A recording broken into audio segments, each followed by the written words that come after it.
Well, good evening, ladies and gentlemen. I'm Bruce McDonald, and this is the Talamanca Review. It is Wednesday, the 28th of May. It's 5:40 p.m. And tonight I want to go over a lot of the stuff from The Devil in Us, and specifically related to 1947, and take another look at this. And not only take another look at it, but try to bring in some more corroborating information. So I've got my handy new iPad here. So I'm just going to be going through the chapter and talking about it a little bit. And I've got some clips prepared. This is, I think it's going to be another relatively long one, which I think is going to become the new format of the Talamanca Review. And there'll be less podcasts, but when you consider the 50-minute format of what I was doing beforehand, I'm starting to wonder if there is going to be any less. Anyway, so let's get right to it. So 1947 was a rather extraordinary crossroad in the timeline of humanity. And it really commenced this massive redirection and the commencement of a public narrative that would reinforce what they started in the Industrial Revolution, which is of course the black box, right? Everything has been the magical thinking, that horrible magical thinking that Susan Clancy doesn't want us to participate in. That had to go away. And how do you get rid of magical thinking? Well, you put people into the black box of rationality. It's your senses, it's your mind, and that's all there is to it. Now, I suppose they've been doing a version of this since the beginning of time. And, there's a handful of people who escape the net every generation of humanity. But most people, they never escape it. They never learn to think beyond what the public narrative is. So we have to begin with the Second World War, which I've talked about extensively on the Talamanca Review. There have been some huge things that have come up in the last few months that are just unbelievable, like to find out that Henry Kissinger was at the very inception of the secret space program in Majestic 12. For me, that was a bombshell. I hope it fits into your cosmology with the same sort of drama and almost incredulity with which it fit into mine. It really tied a lot of things together. Like the Kissinger revelation for me was like the rug in the Big Lebowski. It just ties the whole room together, okay? And then you get this very, very Kabbalist flavor to everything that's going on. So what we see in the world is it's masquerading as science, but in reality it's magic. It's Kabbalistic magic, okay? Perceptual magic, multidimensional magic, fourth dimensional magic. It's magic, okay? So the first thing you have to understand is that if your understanding of the Second World War is from conventional history, you don't understand anything. You are just so far out of the loop, it's unbelievable. It's the height of ignorance. But why would you feel ignorant where everywhere you go, the narrative is corroborated? It's corroborated in the universities, it's corroborated in the newspapers, it's corroborated in the books, it's corroborated everywhere.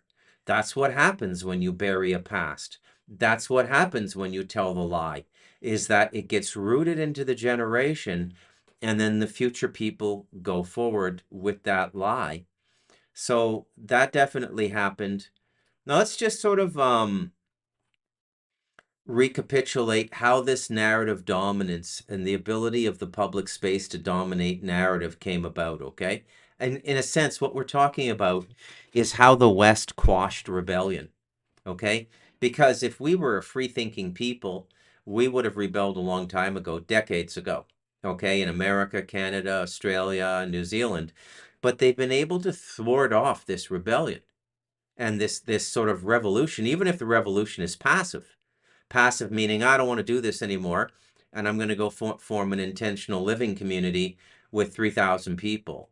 The problem with that is that you have 3,000 people who've all been entrained by the same system that you're leaving. So the way they establish narrative dominance is it came about when they illuminated the cities, which happened in the early 20th century, like 19 whatever, late 1800s. There were a couple cities in the late 1800s that got electricity, but I think for the most part, it was the early 19th century for most of North America. Okay. And then you get the dislocated voice technologies, radio, telephone, cinema, cinema being two-dimension, dislocated picture, phantom speaking, if you will, a mirroring of the spirit world, images speaking to you, right? Because when you go into the third eye, it's generally, you're looking at the first great language you engage internally is imagistic. Your dream language is imagistic, okay? If you can come to lucid dream, what you'll realize when you're dreaming is that nobody is actually speaking to you. It's telepathic, okay? And this is something that a lot of people miss in their dreams. There is no dialogue in dreams. It's all telepathic. So the person will show up and the telepathy will come in with all of the personality traits of their voice and their being. And your mind will convince yourself that you've been spoken to. But if you can learn to lucid dream, which happens to most meditators, then you start to realize the reality of dreams, which is that they're very often telepathic communications, okay? And meaning the image and the corollary dispatch from the person you see in your dream is all telepathic. It's coming into you directly. The image and the perception of the voice is just the way you remember it and the way your mind interprets it.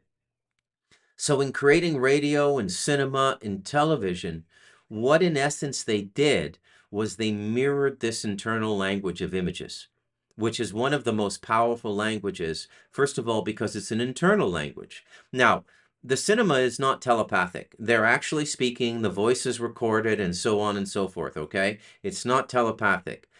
But in creating what is essentially an imagistic language, because the images can speak more than the dialogue or the speech given to the actors. And so this is a mimicry of the internal language of the image. And by externalizing it and by putting it in the hands of Hollywood, which has been an arm of DARPA probably from the beginning, this is why we are so easily manipulated. And then the third thing we get is rapid transportation, okay? So illuminated cities, dislocated voice, and rapid transportation. So suddenly you can move around a lot more. But everywhere you move, everybody is thinking the same way because they're in the same consciousness container, because we're all experiencing the same movies, the same news, the same radio, the same everything, okay? So there's very, very little difference between the people there. Now, so we never questioned it, right? You know, all of this progress, everything that we were given, all of this technology, um, you know, who would question that becomes the question. And the answer is nobody. Okay? I mean, when you're given something, you know, beautiful or something like that, you sort of leave it alone and you don't question it. Okay? Now, the only reason it returns to the fore of consciousness now in the early 21st century is that the fourth industrial revolution is so blatantly satanic, okay? So devoid of spirit and beauty and such a full commitment to darkness that it's natural for us to go back to where it all started. And you should be doing this yourself, okay? The farm to the city, the late 1800s, because as I've already said, once you see it, you cannot unsee it. Now, let's take another look at this 1947 with a little bit more information. Let's take a look at it through the lens of Catherine Aston Fitz, okay? The reporter, and we had a huge story coming out that Friday about the whole missing money and what it meant per person. So we had calculated for each taxpayer in each state how much you were missing. So, yeah. So that was the financial coup, which had started in 1998. And where did all that money go? Well, that's what I've been trying to figure out. And without the bank statements, I can't, so I've tried to map out, because money, remember, you're too young to remember did you ever see the old Pillsbury Doughboy commercials where they squeeze down on one and it pops out someplace else? Oh, I don't know about that one. Yeah, so you're probably too young. So when the money started to going missing from the Treasury and the federal government, the offshore havens started to just balloon, So this is going down and this is going up. And anyway, but I have tried to unpack where the money's gone and what they've been spending it on. And I have a lot of guesses. But what's your best guess? I think it's many different things. The first thing, I think you've been financing a new system. So I call it the Breakaway civilization. But I think you've literally been financing a new system. And it's like when you're running a company and you keep the old systems going and you get the new systems up and you bring the resources over steadily. And then at some point you're ready to bring this down. And I used to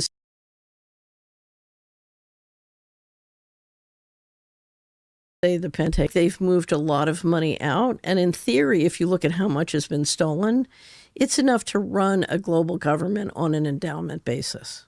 It is. How much roughly total has been stolen? So as of 2015, there was 21 trillion in undocumentable adjustments, but that's not cash. And it could reflect money coming in. So you could be bringing money in from the war zone. So how much is net missing? It's impossible to tell. But given everything, I would be amazed if it wasn't at least that much missing. So now, what I think you've been doing is you've been making enormous investments in black budget technology and infrastructure. So, so I think you've got a huge physical infrastructure. Some of it, when you did 9/11, you were able to move a lot more black budget on budget. And so that sort of eased the pain, because the problem with the black budget as of 9/11 was to get that money, you had to tell the fraud had gotten so dysfunctional and wasteful. So you wanted to do more on budget. But, whether it's building a new governance system and a new endowment to run it, or invisible weaponry, secret space program, the infrastructure underground to platform that, I think it's all those things. One of the theories that has been bouncing around in my head from recent guests that I've had on is that military contractors have been taking money from the U.S. government and from the Pentagon to develop futuristic weaponry, develop new physics, alternative propulsion.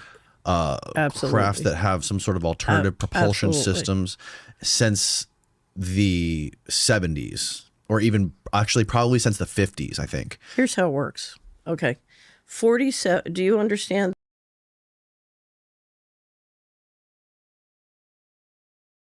The leader of passed act. Okay. And that gives you the ability to set up the secret infrastructure. 49, you passed the CIA Act. They literally had to kill the Secretary of Defense to do that. They assassinated Forestal to get that done. We have a lot of interesting material on the Forestal assassination on the Solarian. You should go through. Yeah, you should learn about Forestal and what caused that assassination and what it did to create.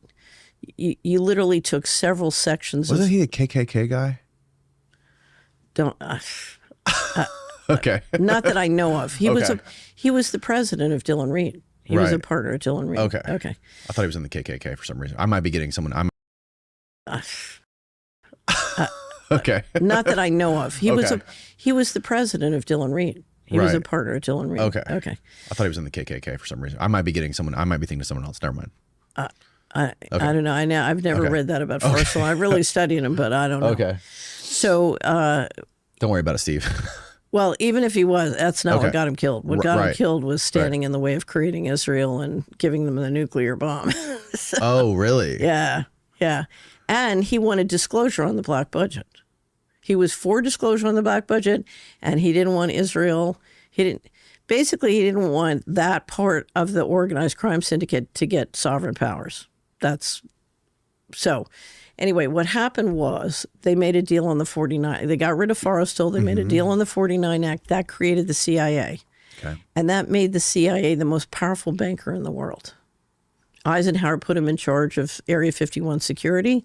And literally, once you look at how the Exchange Stabilization Fund and sort of the different money aspects of the 47 and 49 Act organized to work, you've now created this financial mechanism that combines covert violence and makes it the most powerful banker in the world.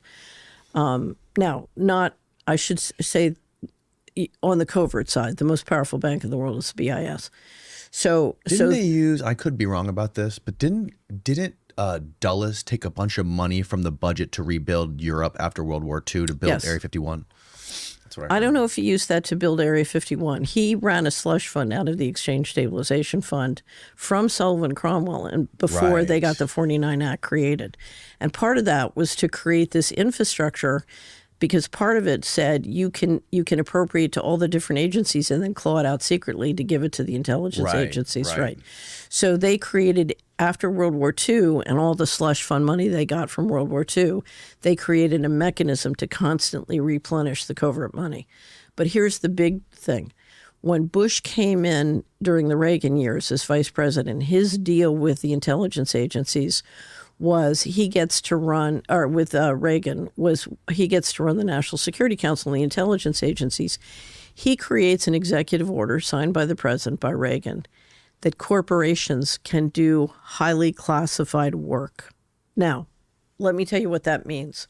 What that means is the Treasury can issue an infinite number of bonds and use that money to pay corporations to do highly secret things, including just gifting them all of the black technology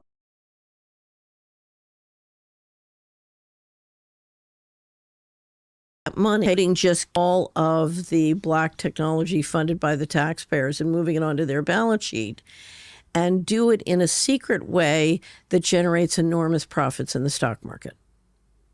Wow. Okay. So now you've got a way. Now, what's the number one source of campaign contributions? Companies like this, Capital gains.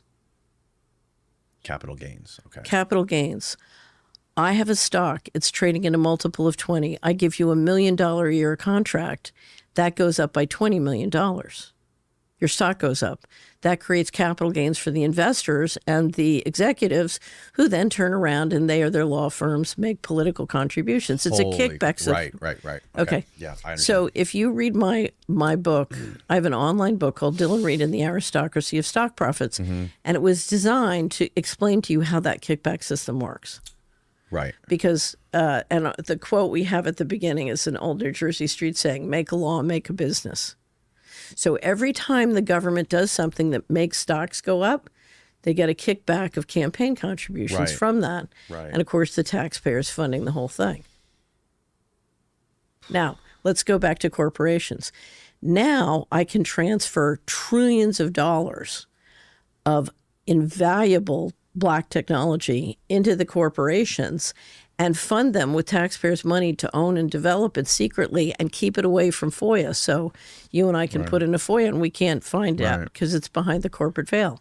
Right. Now, one of the fears about this is that allegedly since the 50s when they started working on some of this stuff, is that it's gotten so advanced in these black corporate or these black military industrial complex, aerospace corporations, whatever you want to call them, that they've become essentially more powerful than the U.S. military. Correct. Because of the technology that Correct. they have power up, they Correct. own.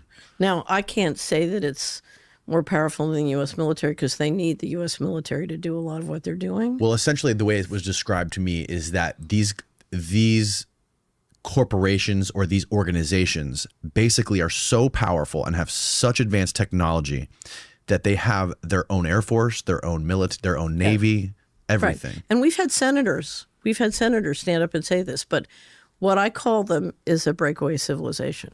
Right. They have broken away, Right. and they are so much more advanced. Now, if you look at their assets, what I would say, if I could assert jurisdiction, those are our assets. Those were either gifted or stolen. They belong to us. Right. But it's not corporations who have a lot of technology.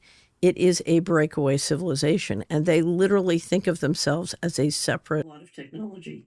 It is a breakaway civilization, and they literally think of themselves as a separate. A lot of stuff to take away there.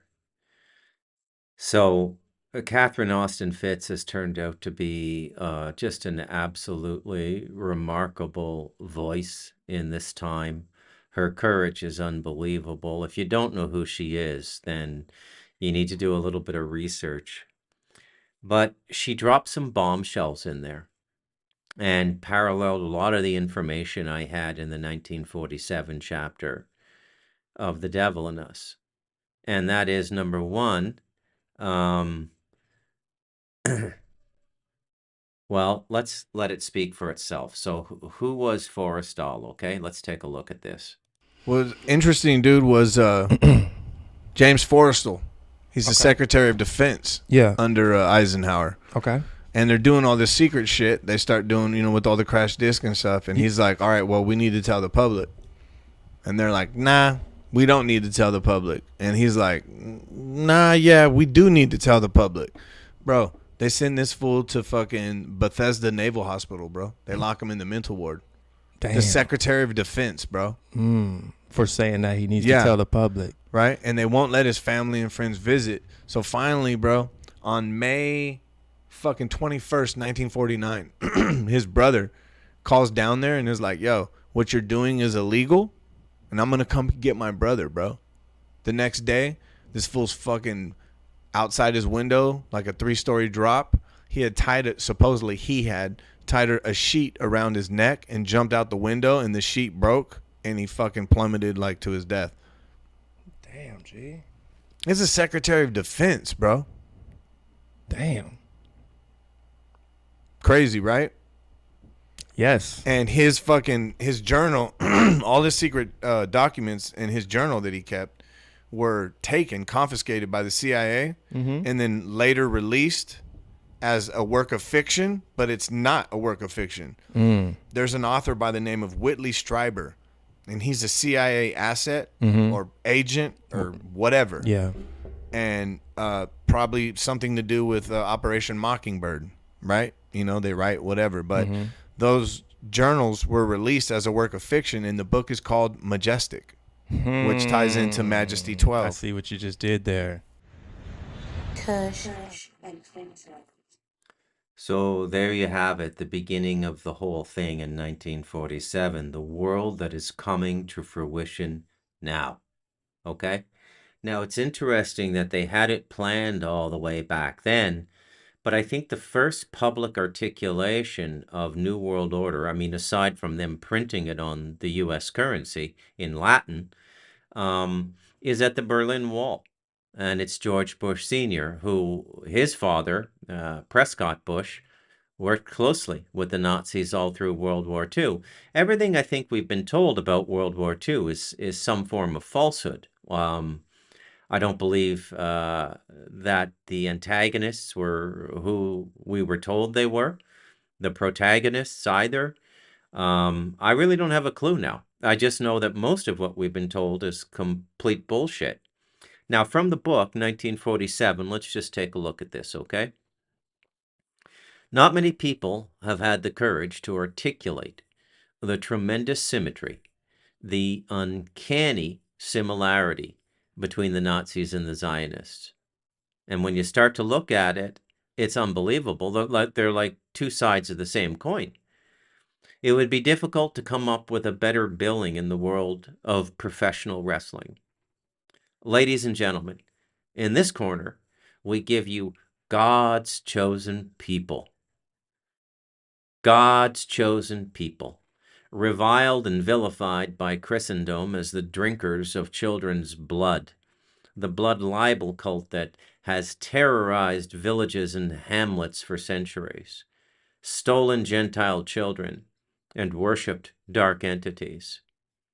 And in this corner, we give you the master race, blonde-haired, blue-eyed, ravaged by a war not one generation past, savaged by the exploitative and unreasonable Treaty of Versailles. And now back again, back for a rematch, a more cunning, more diabolical, and fully versed in the occult and off-world technologies of the demonic Jew, the German. You can't make this up. I dare you to even try. Now, whatever happened in that war, it has never been declared. So I think World War II was one of the first multidimensional wars fought on the planet, meaning that there were invocations and entities fighting that were not of this world. And I'm not saying they're necessarily physically manifested, perhaps, but they were definitely working on both sides. And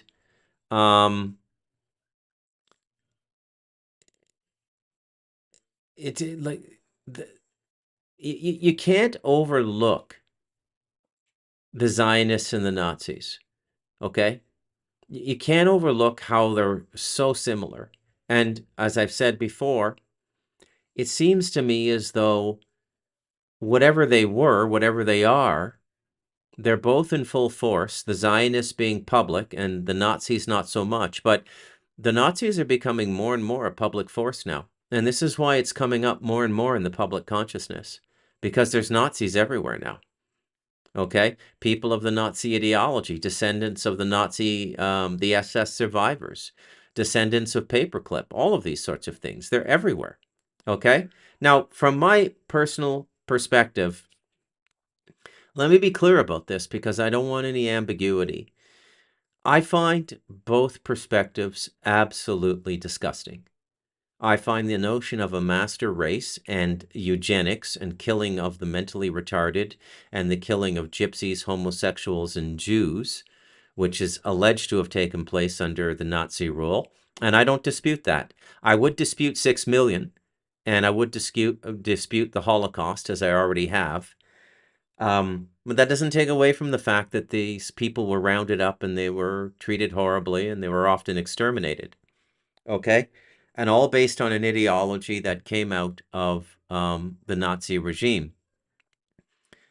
Now, we've been through like 8 decades of social conditioning to constantly reinforce this. The propaganda of the Second World War never really ended. And this is why you get dim-witted morons in Hollywood like Quentin Tarantino slavishly trying to please his Jewish paymasters with movies like Inglourious Bastards. Okay? This is why you get all the TV miniseries and the documentaries and the History Channel stuff about occult Nazism and, oh goodness, you don't know how close we came. We put down a really terrible monster which would have wreaked havoc in the world had we not beaten the Germans. And it's all fair. It's all it's hard to disagree with all that, right? Except when you realize there's no difference with the Zionists. Okay? They're now doing to the Palestinians what Hitler is alleged to have done in the concentration camps. In many ways, what's being done to the Palestinians is even worse. Okay? And they always have cause, no matter what side it is, okay? You could say Hitler had cause because the Treaty of Versailles would have made it impossible for German culture to come back, okay? So we had to go to war. Maybe. I don't know. And it's the same thing with the Jews. They have cause. This is our ancestral homeland, which I think is complete bullshit because these Ashkenazis have no genetic heritage with that part of the world. Ashkenazis are Europeans, okay? So And I'd say they have more of a claim to Ukraine, which coincidentally seems to be one of the hotspots for fighting in the world now. So isn't it interesting that the two hotspots for fighting in the world now are basically related to Jewish ancestral claims? Okay, you could maybe make the claim that Sephardic Jews have a right to exist in Israel, but they probably could have migrated there and lived with the Palestinians quite peacefully. And a Jewish population did live there quite peacefully for quite some time. Okay, now they were incentivized to go to war and commence terrorism and take over the country. And the idea of a consolidated Jewish entity became very, very important. Okay, why is it important? Because the book of Revelation is not a prophecy, it's a plan. So remember everything that you learn on the Talamanca Review. They to displace the karma, they have to tell you what they're going to do. And if you don't dissent, you are presumed to consent. So let me officially go on the record. I dissent to the idea of the state of Israel. I dissent to the Antichrist. And quite frankly, I dissent to the return of Christ unless it means anything other than the Christ consciousness spreading prolifically through the human population. That's it. Okay? So I formally dissent. My consent is not given to this enterprise. Not given today, not given tomorrow, not given next week, never given. I do not consent. And you have to do that. It's very important to, at times, even if it's just for yourself, to state things aloud as a kind of invocation or declaration. Okay? And believe me when I tell you, there's things that hear it, and it needs to be heard. Okay? Now, in terms of sheer inventiveness and productivity, the Germans were unmatched. They broke the Vatican through Martin Luther and Protestantism, which, curiously, did not endear them to the Jews for eternity, as the Vatican had been a stalwart oppressor of Jewish liberty in Europe. And that's true too, okay? Where the vast majority of Jews resided. Like the Jews, the Germans had a racial identity under the Nazis that was otherworldly, supernatural, and exceptional.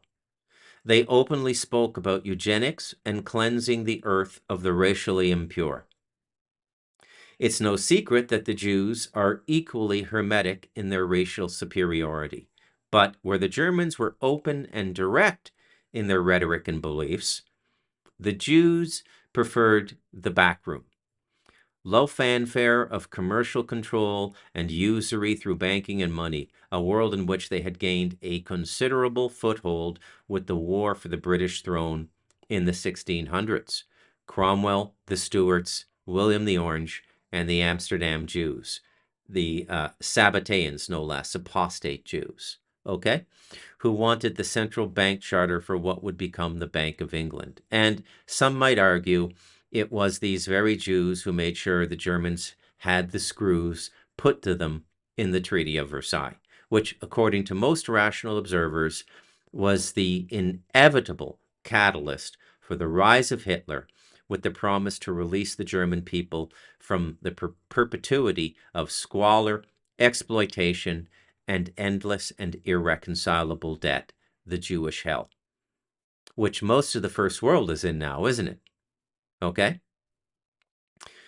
Curiously, the one thing even approximating the Nazi racial hegemony in our time is Noahide law, now being openly advocated by many rabbis in Israel and in the diaspora, a system of living in which Jews are openly acknowledged as being superior and within which they will rule from Jerusalem. The master race and the chosen people should both be equally reviled. Now, and ask yourself, why isn't that? Why are you in public favor if you say out loud, oh, the Nazis were evil? Like, again, Quentin Tarantino in Inglourious Basterds. Why is it so easy for us to acknowledge that, and yet these same people are Christian Zionists and many political Zionists now in Europe, like the leader of the European Union, pretty much every American politician. Why can't they say the same thing about the Jews? Why can't we just say there's no such thing as God's chosen people? You're fucking crazy. You don't have the right to racially purify the world. You don't have the right to subordinate Gentiles under your boot. And you don't have the right to humiliate people through this usury system you've had control of for 330 years. Why is that so hard to say? Why are you a monster if you say that out loud, but if you say Nazi racial superiority and the belief that the Aryan race was better than all other races, and by virtue of natural evolution, Darwin had the right to exterminate lesser people because it's a fight for survival. The Nazis won, the Germans won, and they deserve the earth because human beings are an expression of nature, and nature is always in competition for survival. Well, you're a fucking monster if you say that out loud. But if you say the exact same thing and switch Nazi for Zionist, you're considered virtuous. You'll get yourself a good job in Washington or Ottawa or London or Sydney or wherever, Melbourne, wherever the Australian Parliament is. And nobody really says this. That, look, this is the same fucking thing. This is the same level of racial superiority, nonsensical espousing of a completely invalid theory to begin with, Darwinism, taking that notion of Darwinism, applying it to societal and tribal evolutions, and saying, well, we're better than everyone, therefore we have the right to kill you. Boggles my mind. That, ladies and gentlemen, is mind control. The reason we can't qualify the Jews the same way we qualify the Nazis is we've been mind controlled. Okay? 80 years of non-stop blue screen conditioning, miniseries, movies, documentaries, books, feature newspaper articles, feature magazine articles, fucking Larry David, Hitler, Hitler, Hitler, Hitler, when Bill Maher goes to have dinner with Donald Trump at the White House with Kid Rock. Hitler, Hitler, Hitler, Hitler, Hitler. Thank you, Larry David, right? Now, you got to understand that in this drama we're playing today, there's no Dr. Evil.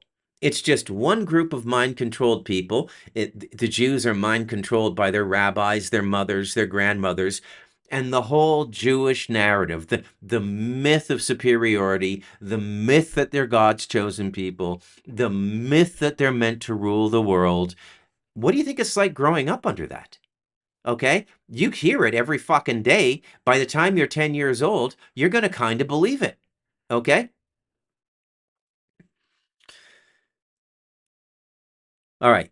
So let's just take a look at a quick clip about why, let's say, why Israel was created. Because remember what Catherine Austin Fitts said. Forestal stood in the way of the creation of Israel and them getting the bomb. Now, start to put all the pieces together, okay? We now know that Kissinger was deep inside this, okay? We now know that Israel is being set up as the fuse to light World War III. And World War III is about global decimation, while the people who are creating World War III, pretending to be antagonists, Nazis and Jews, will all go underground and come up when it's all over and inherit the earth. Okay? So this is all being done. And another martyr of our time, a guy who figured this all out and nailed it quite well, was Bill Cooper. Let's hear what Bill Cooper has to say.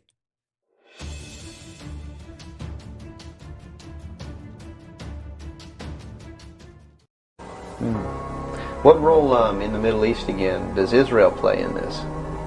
Israel was created as the instrument to bring about the Battle of Armageddon and the fulfillment of prophecy, a war that will be so terrible, where nuclear weapons will be used, so that the American citizens and the other people of the world will get down on their knees and beg for no more war. And what is the answer to that? They're going to be told the only way we can guarantee no more war is if we destroy the sovereignty of nations and we come together as one humanity in a one world government. Right. Now I'm telling you, unless the American people wake up and stop it, starting in about 1996, the Battle of Armageddon will become a reality.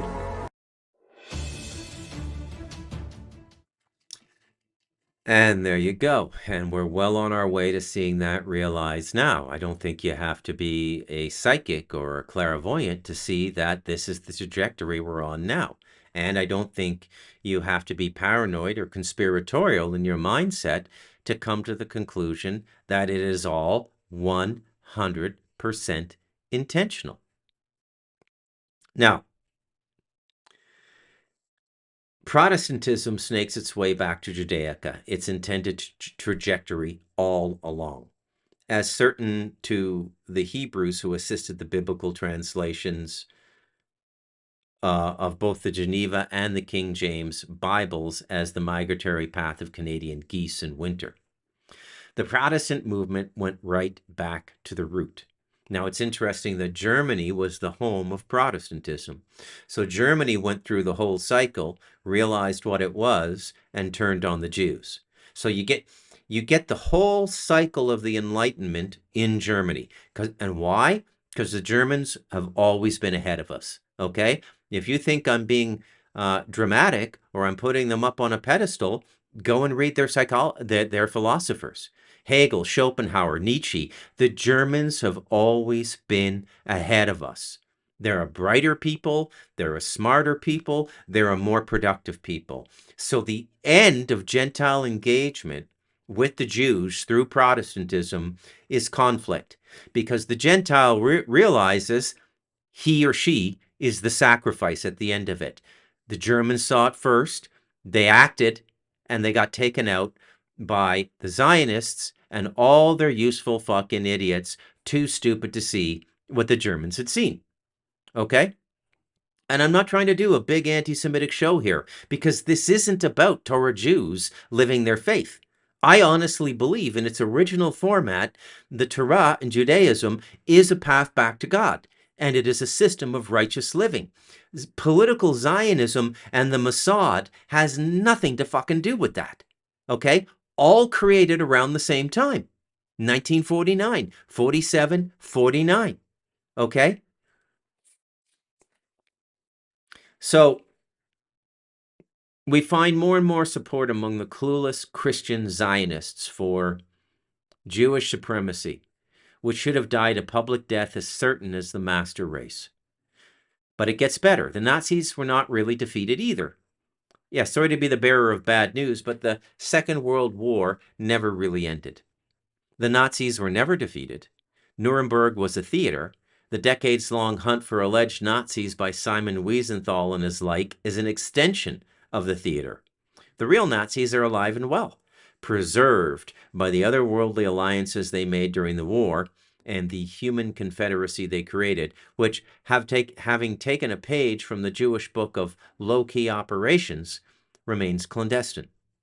But you would be surprised by the offices and titles with which the undying Nazis collaborate. One of the things that the Nazis became involved in was mind control. Okay, mind control has become epidemic now. It began with a simple technique called psychic driving, repeat something, repeat something, repeat something. Television and the news are a form of MK Ultra now. It is psychic driving. The whole myth of the Nazis is psychic driving. We believe it because it's been repeated to us so many times. It's psychic driving. It is MK Ultra. Okay? Now, this was repetitive stimuli upon the mind. It took many forms. The subject would be blindfolded, and earphones would be placed on their head. Classical music might be played from one side, and the other side would blare something more noxious, more like noise than music. The Nazis had figured out that the left and right sides of the brain were almost like separate entities, segregated from one another like blacks and whites in the American South around the same time. Now, through the manipulation of the mind, alternate personalities could be created, fragmented selves which could come and go, and each had no knowledge of the others, no memory of the others. Now, this was an absolute and cardinal rule of the altars. So much so that if one of the altars murdered 5 people and the police apprehended the afflicted person, the interviewed altar would baffle the police and pass a polygraph test. Okay, they could pass a lie detector test because one of their alter personalities killed 5 people. And the separation in MK Ultra is so complete that, again, what is the principle of the useful idiot? Not that they're good at lying, that they believe what they're saying, even though it is a lie. Susan Clancy, right? So this is them, and they don't even have to work that hard anymore. There's always some fucking idiot willing to stand up and say something stupid to get that great middle class life, right? To pretend that like they're one of those important people in a Hollywood production or something. Fucking sickening. Okay? Now, one of the things that begins around this time, 1947, is, of course, the UFO narrative, which has become the principal distraction in the world right now. Look, and it's not that I'm saying that UFOs don't exist. They do, okay? But this is gonna be the hardest part to explain. I'll try my best, okay? Let's begin with this. If there was the remains of a craft and bodies, where would that be located? If a flying saucer with alien bodies was recovered at Roswell, Ben Smith hopes that there still could be evidence at the site where the object might have come to rest. The search for the Holy Grail, as we would call it, continues. Yeah. Roswell, The First Witness is a 3-part series on the History Channel focusing on a personal diary of the first person to investigate the wreckage in Roswell, New Mexico in 1947 of a U.S. Army Air Force balloon crash. For years, conspiracy theorists and believers have put forth the idea that it was actually a UFO that crashed at that site in 1947. Don Schmidt is the author of 5 books and hundreds of articles about UFOs, and he's part of the team on the show. Good morning. Thanks for joining us. Good morning, Larry and Robin. Thank you for having me. So, to my knowledge, there's never been any foreign alien material or a body obtained. So, what evidence is driving people to believe that such a thing exists? Well, certainly the preponderance of eyewitness testimony, including, sadly, more and more deathbed confessions, all describing that what indeed did happen was something of an unearthly nature. We have to keep in mind that the Roswell Army Airfield at that time actually put out a press release where they claimed they had captured the real thing. And then 5 hours later, they explained it away as just a weather balloon device, which still, as you mentioned, is the official government position after all this time. But short of the witnesses, it's one of the reasons we keep looking for the documentation. We look for other evidence, archaeological work that we've done at the site, and searching through the archives, presidential libraries, that type of thing. Anything that will keep pointing us and steering us towards the actual truth to what happened back at that time. So let's talk about what new evidence was uncovered. You have a diary of the first investigator provided to you by his grandchildren, and what did you find in that? Well, that is still in investigation, and what they're looking for, because he was an intelligence officer. He was, in fact, the #1 intelligence officer in the U.S. military at that time, because he was a member of the 509th Bomb Group, which was the first atomic bomb squadron in the world at that time.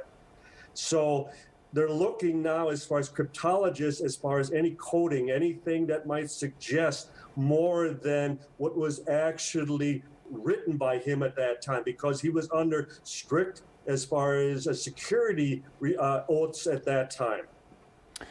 So let's take a step back from this. If you were aliens and you had this advanced technology that allowed you to come here, couldn't you also monitor what we were doing without landing a silver saucer in a cornfield? Well, it's interesting. Well, it wasn't a cornfield. It was actually. Well, I'm just saying as a generic statement. Right. Yeah, well, certainly. And in fact, many of the researchers at that time suggested, including Dr. Lincoln La Paz, who was the famous meteor expert, that these were unmanned probes, that these were just investigating our most secure military installations at that time. It's ironic that the first atomic bomb was detonated in New Mexico just 2 years before. And all the captured German V-2 rockets were being tested at the White Sands Proving Grounds in New Mexico. So New Mexico was the hotbed of military research at that time. And according to the government's own research records, there were more UFO sightings in New Mexico than anywhere else at that time. It was as though they were checking out our military potential. So you raise a good question. Are we dealing with unmanned probes, or are they actually the crew, pilots that are on board these craft? So the beginning, before we started talking to you, we showed a clip from the show. It shows you going out to the actual site, which I'm sure has been tread over a million times. Did you find anything new? Well, actually, it hasn't been. We kept it very secret, and mainly because it's privately owned. And so we've been very respectful and very professional as to the amount of work being done there. But the debris field specifically, there have been a number of fragments that have been recovered of mostly aluminum, but they also contain molybdenum, which is a hardening agent strictly for steel, not aluminum. And yet there it is. It shouldn't be there. And in some of the fragments, it's as high as 3%. Now, this doesn't prove it's extraterrestrial, but nonetheless, it's an alloy that is not common here on Earth. So we keep looking, but I can assure both of you, we're not finding fragments of balloons, of aircraft of any sort, of rockets. And so the hunt will continue, because in the face of the declining numbers of witnesses, with the World War II generation now quickly passing away, we are left to search documents and look for the physical remains, the physical evidence. All right, well, thanks, Don. Roswell, the First Witness, is airing Saturdays on the History Channel. Thanks for joining us. Thanks for joining us. Yeah, thanks for joining us, buddy. Now, Roswell has been the source of extensive speculation. There are sources out there who suggest that the Roswell crash was faked, and that it was a satanic ritual to infect the minds of human beings. Now, here's what I think. The nuclear testing was like a multidimensional flare. Nuclear testing and nuclear weapons have the ability to affect not only the physical dimension, but also ancillary dimensions, ones where all kinds of other life exists. Now, suddenly, the human condition touched other beings, entities, and perhaps even individuated forms of life and expression that are neither beings nor entities. Things heretofore unimagined, not even in the unholy work of Lovecraft. Things we were not prepared for, and still are not prepared for. But one thing is quite certain. These closed doors were opened by the Nazis, or at the very least, the keys to these doors were made by the Nazis before they had the chance to open them. Okay? Now, if you've been paying attention to the UFO narrative as of late, you would have noticed, beyond the regular public sightings of mysterious orbs of light, tic tacs, and unidentified craft, which perform physics-defying aerial maneuvers, that a U.S. congressional hearing was held on July 27th in 2003, almost 2 years ago, which for the first time in America's history saw 3 senior military officials explicitly questioned about UFOs. And these were David Grush, former National Reconnaissance Officer of the UAP Task Force Department of Defense, retired U.S. Navy Commander and FA-18 pilot David Freevor, and Ryan Graves, Executive Director of Americans for Safe Aerospace. Now, these gentlemen claimed that the U.S. government was withholding and concealing information about a long-standing secret program that retrieves and reverse engineers off-world technologies. And there is a space race that continues well beyond the assertion that Americans landed on the moon in July of 1969. It is a global exopolitical race to develop off-world technologies, materials, zero-point energy, and hybrid biologicals. Now, the extremely questionable ignorance of governments to these top-secret programs is largely due to the highly compartmentalized nature of the subject matter and the way in which clandestine 3-letter organizations and corporate military contractors like Lockheed Martin and Raytheon withhold, and license the black box knowledge and keep it in their back pockets like a wild card for future use. Now, this is the formation of this corporate fascism we're now going into. And we're going into it. Make no mistake about it. I mean, Trump is a huge proponent of this. Okay? Now, you may say, well, hey, Bruce, you told everybody that Trump was the better candidate in 2024. Yeah, I don't recant that, but I'm at more liberty to speak now. And I will tell you why I thought Trump was the better candidate. I think depopulation is coming, whether we like it or not. I think the major agenda from both antagonistic parties in this pseudo fight, whether it be left, right in politics, and it's a pseudo fight at this stage, there's a bit of legitimacy to it. I call it the fight for the capstone in the pyramid. I think it was generally agreed upon over the last several decades since World War II that top slot would be shared by a conglomerate of people. And as we get close to it now, they're going for the full biblical narrative. Okay, so it's kind of like which narrative is going to win out. Now, the biblical narrative will be very powerful for a lot of simple-minded people. And there's a lot of people out there who consider themselves very smart, and in some ways they are, but they're still simple. They're not getting what's really going on here. Okay, they're not getting the bigger picture. What's also interesting to note at this time in history is that the Manson murders took place 3 weeks after the phony moon landing. After 20 years of research, Tom O'Neill, the Vanity Fair reporter, published a book titled Chaos, Charles Manson, the CIA, and the Secret History of the 60s. The Manson murders took place on August 8th, 1969. 8/8 is the high satanic holiday, by the way. The 8 and the 8 are symbolic and satanic culture. I'm not crazy here. There is an absolute correlation between black magic, the Third Temple of Solomon, and that whole satanic crowd, the extraterrestrial movement, and space and extraterrestrials. Okay? Now, from the wreckage of the Scout alien spacecraft, which crashed at Roswell, New Mexico, a living pilot was recovered and sequestered within the facility we now know as Area 51. Now, what did Catherine Austin Fitts say as she talks about the formation of this new super society? She said that the CIA, which was formed in 1949, the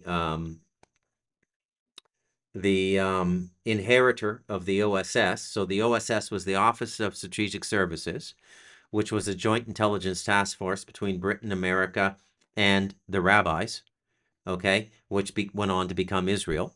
So this was all planned. Everybody in this game knew Israel would be formed after World War II. How can that be? Just ask yourself the simple questions. How can that be? Okay?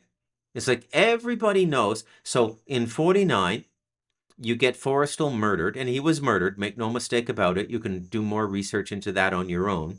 You get Forestal murdered, okay? And he was trying to block the formation of a nuclear-powered Israel, okay? Now, what did Bill Cooper just say as I played him several minutes ago? The purpose of the role of Israel is to create the Armageddon prophesied in the Bible. Okay? So what you need to understand, especially you Christians out there, you know how I always say on the Talamanca Review, if you're going to be a Christian, simply read Matthew, Mark, Luke, and John, try your best to live it, pray, fast, and you will actually yield results from that. Christ gives a very potent recipe for the ascension of consciousness to proximity with the divine. Okay? But what happens to all these Christians? They feel mentally insecure because faith is such a questionable thing to have in the age of reason, right? So the black box rationality packs us all in. Oh, I can't say I believe this. People will think I'm simple. I'm fucking stupid.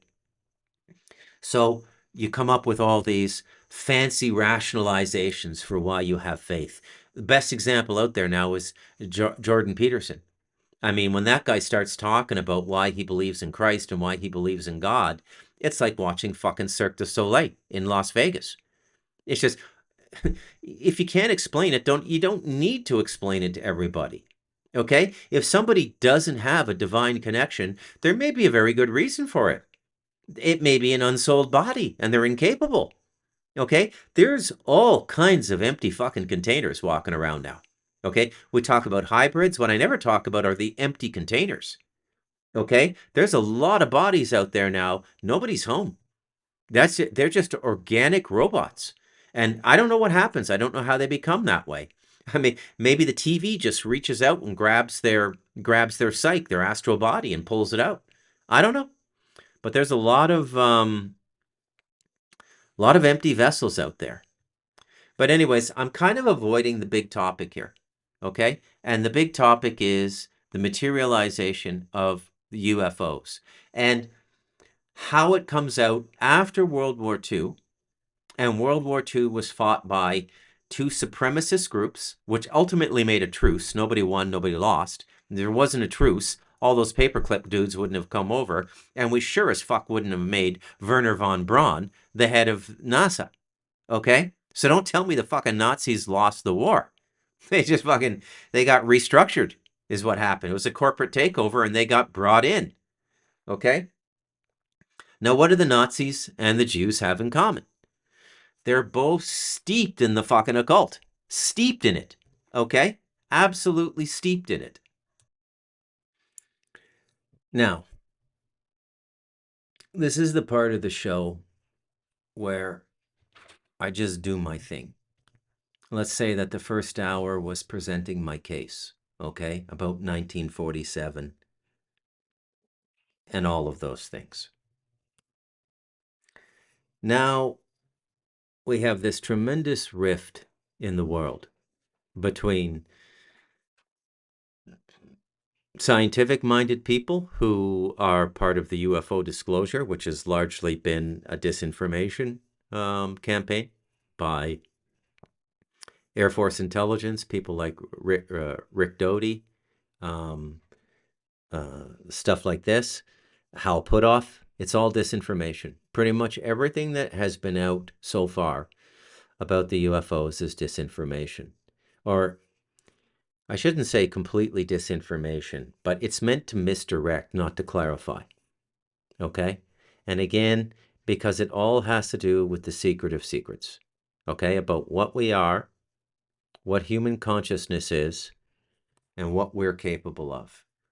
Now, before I get into this, let's connect this with magic, okay? Let's take a look at some of the first couple of people in the Western canon, which is the collection of books and history in the West. First couple of people talking to things not of this earth. You can call them extraterrestrials if you want. They call them angels.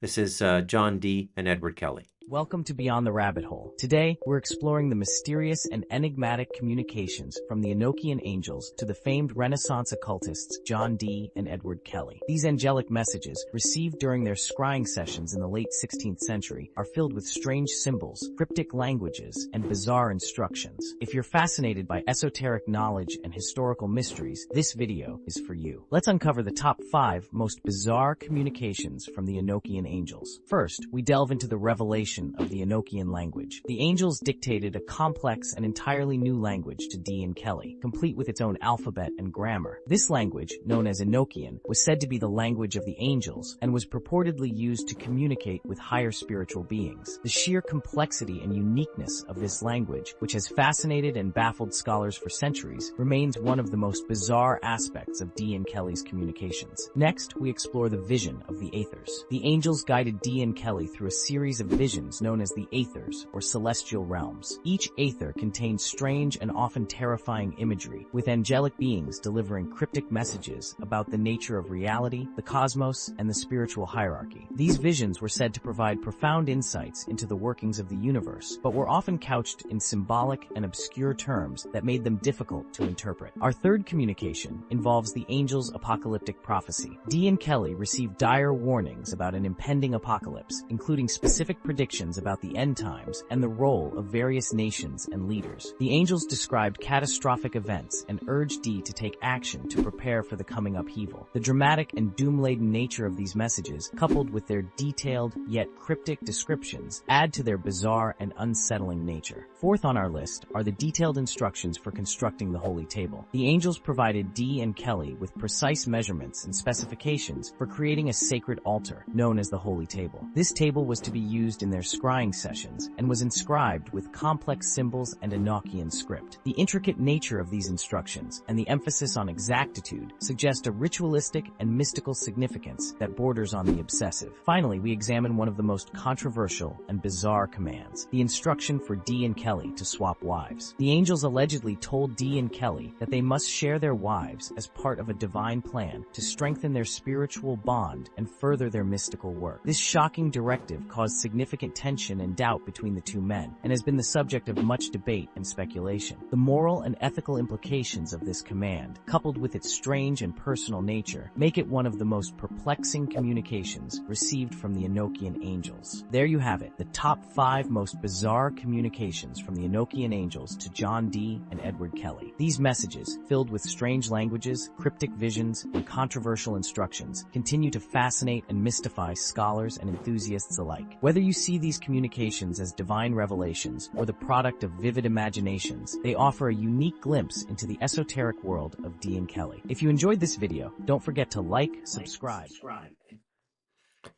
Well, there you go. So that goes back about 500 years. And so John Dee 007, by the way, that was his code name. And that carries through right through to Ian Fleming and James Bond.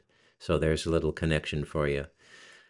All right, let's get into this. So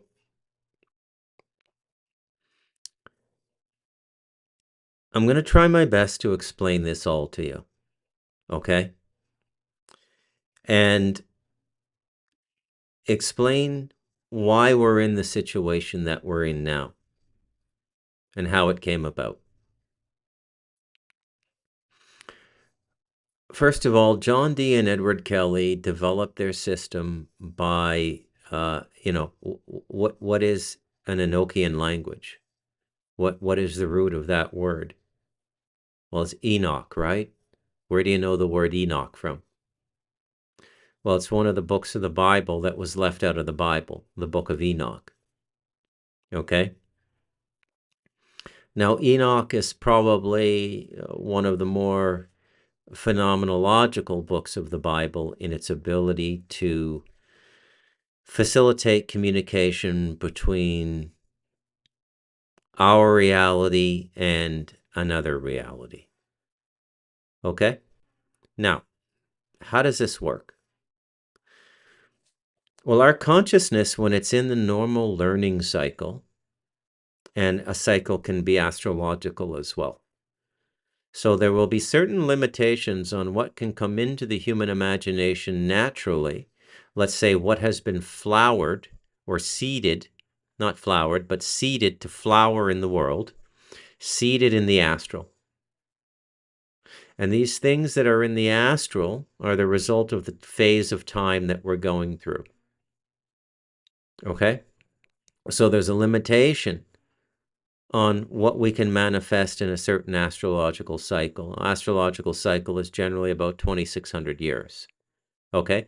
Which is exactly what we're on now from the Second Temple of Solomon, the construction of the Second Temple of Solomon in about, 500, 550 BC, to the next construction of the Temple of Solomon will be the bookends for the age of Pisces at 2,600 years.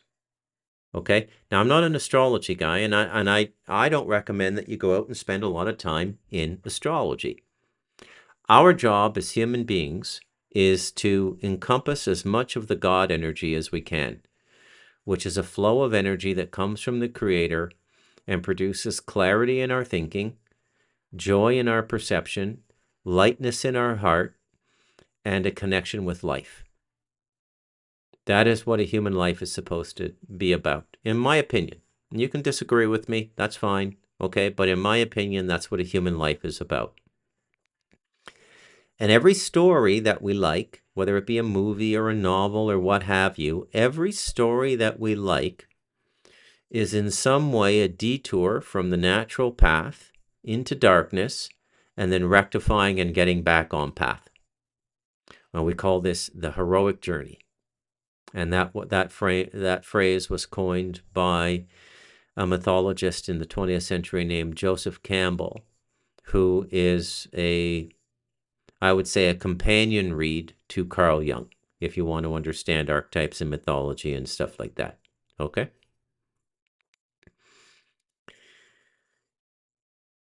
Now, everything that we can imagine is already available to us to imagine in a certain epoch. Okay? Now, if through individual effort your consciousness goes beyond what we would call astrological consciousness, which is basically astral consciousness, which is the movement of the planets, the movement of the solar system, the movement of the moon, okay? All of these sort of, let's call them celestial clocks. If your consciousness goes beyond that, you will perceive much more. So if you go to the causal consciousness, you'll see much more than just the 2,600 years you're living in, okay? But the power of manifestation will diminish because most of the things, or if not all of the things, meant to manifest are staged in the astral, okay? Now, the astral itself is segregated, meaning that there is a protective shield around the astral region of the Earth and of our solar system, okay? This begs the question, what is magic? Okay? Now, there's many ways to answer that question, but in context to the show that I'm doing tonight, the answer I will give you is this. Magic is the art of opening portals in the astral or in the physical to bring something that's already seated in the astral. Okay? So if you get into black magic and you want to summon a demon, which I don't recommend, okay? But if you wanted to do that, what you would do is you would conduct the ritual and you would create the portal or the circumstance by which the demon could step from the invisible astral into the physical and hold form in the physical for an indeterminate period of time, generally approximating the length of the ritual. Okay? And these rituals, as I understand them, I've never been at one, never seen a YouTube video of one. To be honest with you, I can't even explain to you how I know this stuff. I think it's just a bunch of stuff that Creeper left in me as an ancillary side effect of writing the devil in us. Okay? But I understand it. And I don't even know how I know it, but I do. I'm a kind of idiot, I guess. An idiot savant, which is fine by me, right? Allows me to get along in life, allows me to live a good life and have a normal human life, right? With my wife, my family, my dogs, my cats, you know. So I'm okay with that. You go too into the occult and you get too much into the math of it, you get really imbalanced and twisted up. I've seen it happen so many times to people, okay? So that's how you call something from the astral to the physical. Another example would be seances, where you call a spirit and the spirit would be in the astral. I also recommend that you don't do this. These barriers are up for a reason and they're part of a cosmic law. And if you break the law, there are consequences. Okay? Just like if you break the law here, there are consequences. If you break cosmic law, the consequences are actually more severe. And nobody can escape the law at the cosmic level. Okay? It's not like you can get away with it, right? Like an Italian mobster in New York in the 70s. Sometimes you get caught and sometimes you don't get caught here in the world. Spiritually, you always get caught. Okay? Because what you don't realize when you're physically incarnate is you hang a sign around your neck stating your crime for anyone with spiritual eyes to see. Okay? So a seance is another example. You're calling something from the astral to the physical. Now, in our original cosmology here, which was laid out by the collective consciousness of humanity as it continues to incarnate, okay?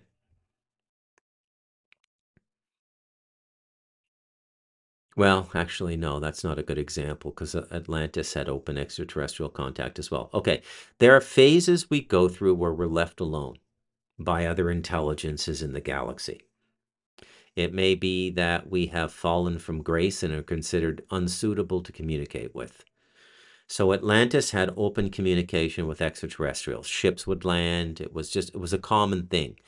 Earth was part of a galactic system, and everybody living in at that time was aware of the fact that life existed beyond Earth. Okay? And this was only 12,500 years ago. Okay? So after the collapse, which was caused by conflict and caused by the Atlanteans, who were very evil people, by the way. The Lemurians were good, the Atlanteans were evil. It's kind of a black hat, white hat thing. And this is a story or a cycle that continues to repeat on this planet. It's almost inescapable. If we are going to escape it, it has to do with the cycle we're finishing up now. Okay?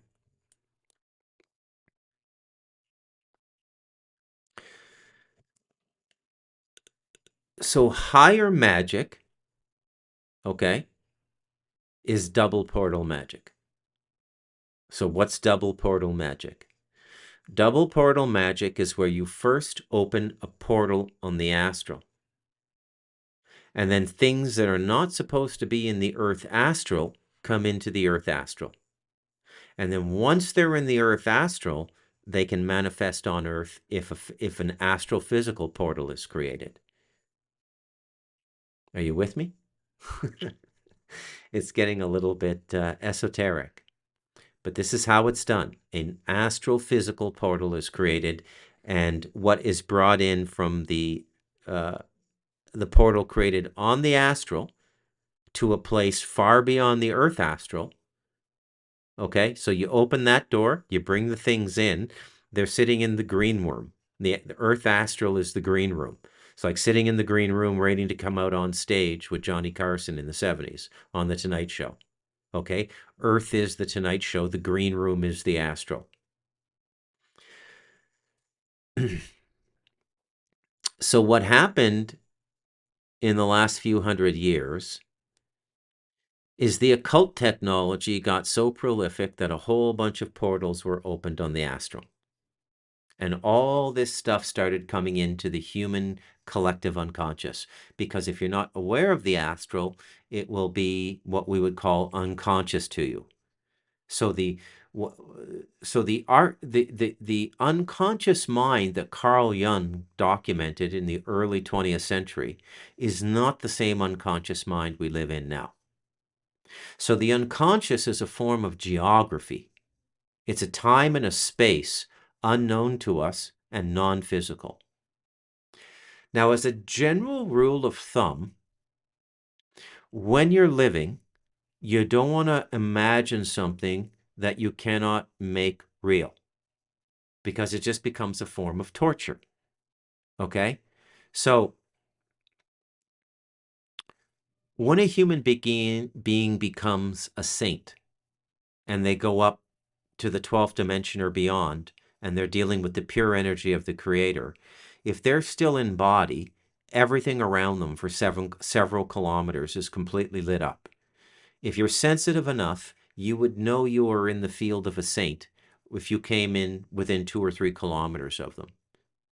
Now, they're not manifesting anything per se, but they're radiating the divine energy. Okay?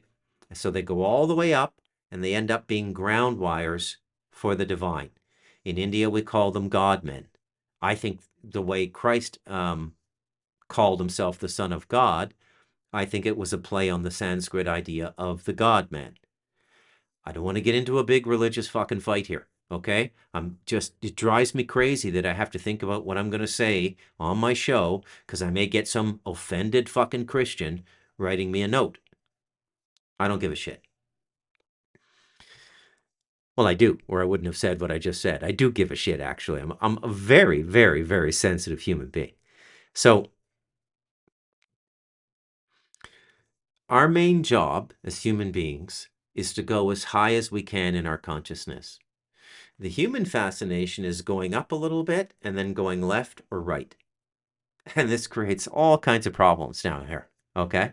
We call those failed seekers who start a journey in consciousness, don't finish, get seduced. Seduced by a power, a novelty, seduced with getting their name in the history books like John Dee and Edward Kelly. You know, I mean, they should have known the moment the Enochian angels told them to swap wives. Something was fucking going on. But they're fucking morons because at the end of the day, every occultist you ever meet is a fucking moron. They may come off like 160, 180 IQ. They may have multiple PhDs.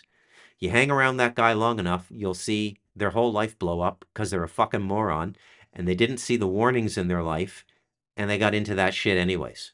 Okay? As a general rule of thumb, if you ever hear somebody mention that they saw something that can't be manifested in this reality, take it with a grain of salt.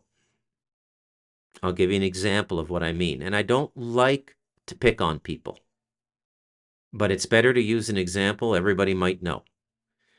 There's a very famous alien contactee out there, Alex Collier, alleges to be a contactee of the Andromedan people.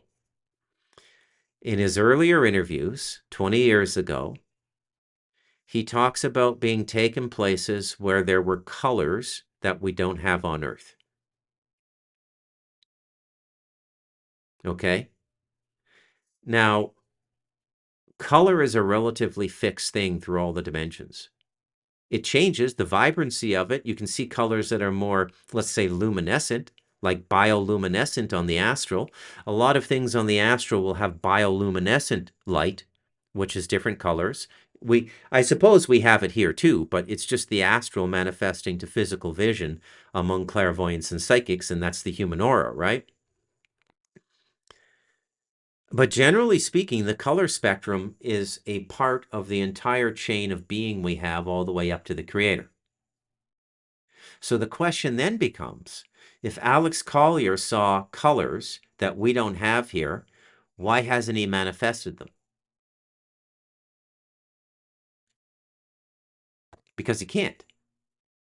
So why would you want to have something in your consciousness that you can't manifest here? It's the very definition of insanity. Or one of the definitions of insanity, right? So as a general rule of thumb, do not believe anything you hear when somebody says they've seen something that human beings can't see.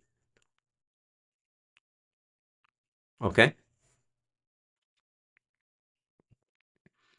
So what has happened is this. The concatenation between magic and UFOs, or the chain of causality between magic and UFOs, is the opening of astral portals by all these fucking secret societies that started around 500 years ago, slowly, okay? All these rituals, all this ritual magic, and all these holes got opened in the astral. And then all these things started coming through the holes in the astral. Okay, so this would be from the causal to the astral. And what this would do would allow things to come into the Earth astral space from distances and regions that they wouldn't have been able to come across themselves had they not had that hole opened for them, that doorway open for them. Okay? So how do I know what I'm talking about? I'll explain it. So when you go back to the Big Trouble in Little China podcast, okay? So at the end of The Light of Darkness, like 3 days after I finished the book and put it up on Amazon, I'm meditating. I'm in deep trance. and this dude pops into my third eye space, my imagination space. Never seen this dude. He's crystal clear. He's really there. Okay? Never seen anybody even remotely like this guy. I've never seen it in a movie. I've never seen it in a book. I've never seen it in a picture online. So imagine suddenly having something in your imagination that is not a confabulation of other things you've imagined. Okay? And I'm going, holy shit, this is a real appearance. It was the Ligurian. And I've told you the story about how I got it all cleared up and figured out who and what it was. Now, the next question is, how did a seventh dimensional being pop into my consciousness? Well, the answer is the intensity of writing The Light of Darkness and what I went through writing that book opened a portal on the astral in my personal astral space, and he was able to step in to meet me in my consciousness field here. So that's how it's done. Okay? It's literally that simple. That's how it's done. That's how everybody does it. Okay? So what's going on now? Well, we've been completely opened up through magic to the stage we're at now, which is the staging ground for extraterrestrials, which extra means more than, more, extra. You know, I'll have extra ice cream, more than normal. I'll have a second scoop, extra. So the word extra, terrestrial means the earth, of the terra, of terrestrial. Extraterrestrial means more than the earth. Follow the language. We scrupulously go through this in Stardust Ranch. So these magicians and these Kabbalists and these Masons, they've been out there doing all this shit, what do you think these rituals are doing? We're literally drawing in every negative fucking thing in the universe through these rituals. It's a form of magnetization. And all of these things that are coming in that are not a normal component of our psychosphere or unconscious. And it's creating this siege mentality on consciousness. And it's been done by magicians. And then the magicians changed their black robes to white smocks, and they went into science. And they're doing the exact same thing now. That's what they're trying to do with CERN. They're literally trying to open a fucking door to hell. You can read that online. Okay?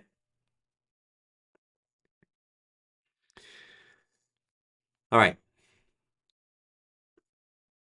That's enough for tonight. I'm Bruce McDonald.